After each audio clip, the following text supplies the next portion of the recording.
नमस्कार दोस्तों, स्वागत है आप सभी का मेरे चैनल पर। दोस्तों, आज मैं निकल पड़ा हूँ एक शानदार रोड ट्रिप पर। भारत नेपाल के बढ़नी बॉर्डर से सीधे नेपाल के सुपा देवराली मंदिर तक अपनी कार से।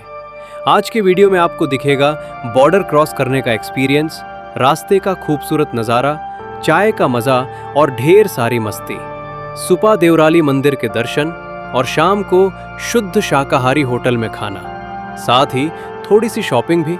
तो वीडियो को पूरा जरूर देखना।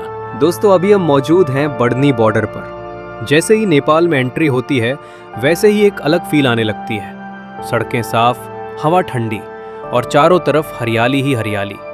कार से ट्रेवल करने का मजा ही कुछ और है। खिड़की खोलते ही ठंडी हवा चेहरे से टकराती है और सफर और भी मजेदार हो जाता है। दोस्तों, रास्ते में हम लोग खूब मस्ती कर रहे हैं, कभी गाने, कभी हंसी मजाक और कभी रास्ते के नज़ारे देखते हुए। नेपाल की सड़कें ड्राइविंग के लिए बहुत शानदार है। पहाड़, पेड़ पौधे और शांत माहौल मन को बहुत सुकून देता है। दोस्तों, बिना चाय के सफ़र अधूरा रहता है, तो हम लोग रास्ते में एक छोटी सी चाय की दुकान पर रुक गए। गर्मा गर्म चाय और सामने पहाड़ों का नज़ारा, वाह क्या मज़ा आ गया। सच कहूँ तो ऐसी चाय होटल से कहीं ज़्यादा स्वादिष्ट लगती है। चाय पीने के बाद हम फिर निकल पड़े सुपा देवराली की ओर। जैसे जैसे आगे बढ़ते गए पहाड़ और भी पास आते गए। रास्ता इतना सुंदर है कि कैमरा बंद करने का मन ही नहीं करता। तो दोस्तों, आखिरकार हम पहुंच चुके हैं सुपा देवराली मंदिर।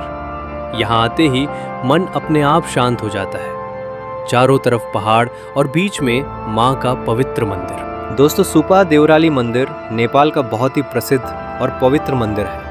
ऐसी मान्यता है कि जो भी भक्त सच्चे मन से यहाँ मन्नत मांगता है उसकी मुराद जरूर पूरी होती है। यहाँ का वातावरण बहुत शांत और सकारात्मक है। कुछ देर यहाँ बैठकर मन को बहुत सुकून मिला। मंदिर से दिखने वाला नज़ारा वाकई काबिले तारीफ है। चारों तरफ पहाड़ और नीचे घाटी। ऐसा लगता है जैसे प्रकृति खुद आशीर्वाद दे रही है। दर्शन के बाद शाम हो चुकी थी, तो हमने एक शुद्ध शाकाहारी होटल में रुककर चावल और सादा खाना खाया।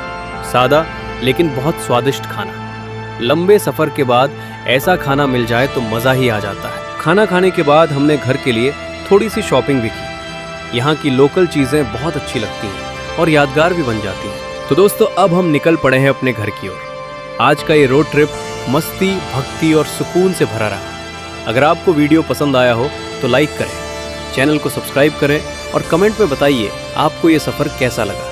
मिलते हैं अगली वीडियो में एक नए सफ़र के साथ। धन्यवाद।